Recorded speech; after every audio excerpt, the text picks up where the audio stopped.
नमस्कार दोस्तों, स्वागत है आपका क्राइम की एक और एपिसोड में। दोस्तों, मैं आज आपको एक ऐसी कहानी सुनाने जा रहा हूं जो बिहार से है। बिहार से दो कपल एक दिन घर से भाग जाते हैं और भाग करके दिल्ली में जा कर के अपना घर बसाने की सोचते हैं। और इनकी उम्र महज 17 साल है। 17 साल के दोनों ही कपल घर से जब भागते हैं तो वो एक पुजारी के पास पहुंचते हैं और वहां जा कर के वो शादी रचाते हैं। शादी रचा करके जब वो भागते हैं तो रेलवे स्टेशन पहुंचते हैं। रेलवे स्टेशन पर जा कर के जब वो दोनों रेल में बैठ जाते हैं, उसके बाद उनमें कुछ कहासुनी हो जाती है और उसके बाद लड़का लगातार लड़की के बाप को गाली देता रहता है। दोस्तों, यहाँ पर मैं कुछ उसके समाज के चलते मैं आपको उन दोनों लड़का लड़कियों का नाम तो बता नहीं सकता हूँ, परंतु कहानी कुछ इतनी इंटरेस्टिंग है कि उनकी जो है जीवन लीला उसी दिन समाप्त हो जाती है जिस दिन वो शादी करके भागते हैं।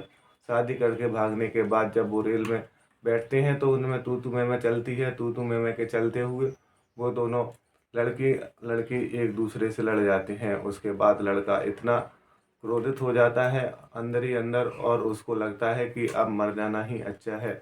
उसके बाद में दोनों अलग अलग सीटों पर जाके बैठ जाते हैं। जब दोनों अलग अलग सीट पर बैठे हुए होते हैं तो लड़का चुपचाप से जाता है और रेल के बाथरूम में जा कर के वह अपनी साफी जिसे बोलते हैं गमछा, उससे जा कर के फांसी लगा लेता है। और वो कुछ ही देर में वहाँ पे उसकी जीवन लीला जो है समाप्त हो जाती है। उसके बाद जा कर के लड़की जब देखती है कि ये काफ़ी देर से दिख नहीं रहा है, कहाँ गया है। जब लड़की उसको बोगी यानी डिब्बे में देखती है तो उसे कहीं भी नज़र नहीं आता है। जब वो देखती है बाथरूम में तो अंदर से गेट लगा हुआ होता है।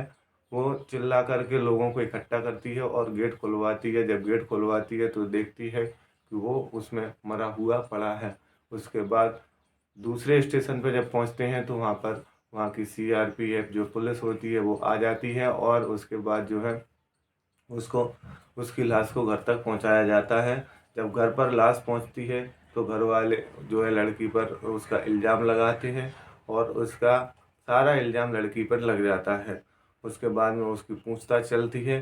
पूछताछ अभी जारी है दोस्तों, और लड़की जेल में है। हमारा उद्देश्य ऐसी कहानियों का सुनाने का किसी को परेशान करना नहीं है, बल्कि समाज को जागरूक करना है। दोस्तों, ऐसी ही वीडियो देखने के लिए चैनल को सब्सक्राइब करें और वीडियो को लाइक करें। धन्यवाद। मिलते हैं अगले एपिसोड में।